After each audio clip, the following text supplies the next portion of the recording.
Páči? Ďakujem. Michal Bizoň.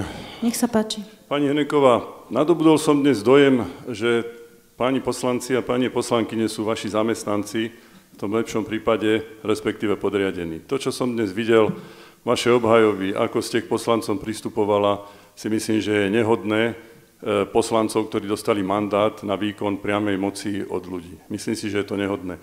Ale takým dôkazom a príkladom je pán Kubiš, nie vzlom, ktorý povie, že kde ma postavíte, tam budem stáť. Čiže v rade školy Komenského nemusí byť, síce ho volili ľudia, ktorí majú deti v Komenského škole väčšinou, on tam nemusí byť. No tak mne to chýba, akože ja by som, keby som bol poslanec, tam chcem byť, čiže určite by som nebol až do takej miery servilný. A za to, že je tu nejaká opozícia, pani primátorka, na to si zvyknite, to možno bude stále viac a viac. Čo sa týka Mira Kubičára, Miro, od teba som nečakal to, že sa nebudeš zaujímať o životné prostredie a keď ti to vytknem, tak na mňa zaútočíš a povieš, že kauza Zlatý stafilokok bola veľmi dobre zmanéžovaná. No prepáč, dal si príklad, že keby horelo na prvom poschodí a boli tam deti, čo by si robil? No keby si robil to, čo Štefan Ondrička, konateľ Meška, tak tam pošleš ďalšie deti.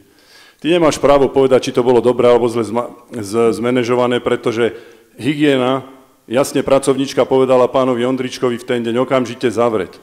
Pán Ondrička, ja som není konateľ, ale ste nahraditeľní, tu vás zastávali ako nenahraditeľná a hen také projektíky urobiť není problém. Ale ja vám dám jednu radu, stačilo výjsť s megafónom možno a povedať, vážení kúpajúci sa, musíme z technických dôvodov vypustiť vodu, poprosím vás, do 30 minút opustíte kúpalisko. Nemyslím, že by sa tam niekto išiel pozabíjať.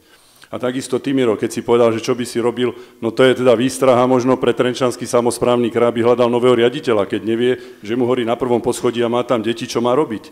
No to je teda neskutočné. A vrátim sa k pánovi Školekovi, alias Tonimu, ktorý rozpráva o Zlatom stafilokokovi, čo by mi nevadilo z právneho hľadiska. Ale vadí mi to z toho hľadiska, že pán Školek, vy ste tu mestský právnik, bohužiaľ. A vy nemáte právo rozprávať o tom, že Zlatý stafilokok bol len preto, lebo bolo pred voľbami. To si vyprosím od vás.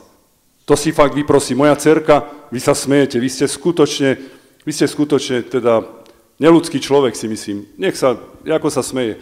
Moja dcerka na to doplatila a doplatilo na to veľa detí. Keď som urobil video za 3 dní som mal 10 000 pozretí, čiže ľudí to zaujímalo a ľudia mi posielali fotky. Boli tam deti, ktoré vážne boli nakazené tým stafilokokom, respektíve im spôsobil problémy a moja dcerka na to priamo doplatila a vy poviete, že pred voľbami sa niečo zneužilo. Vy ste pred voľbami zneužil to, že ste ma urobil ako podozrivého páchateľa zo šírenej poplašnej správy, čo nakoniec sa zamietlo aj v odvolaní a ja budem žiadať pani primátorku o ospravedlnenie.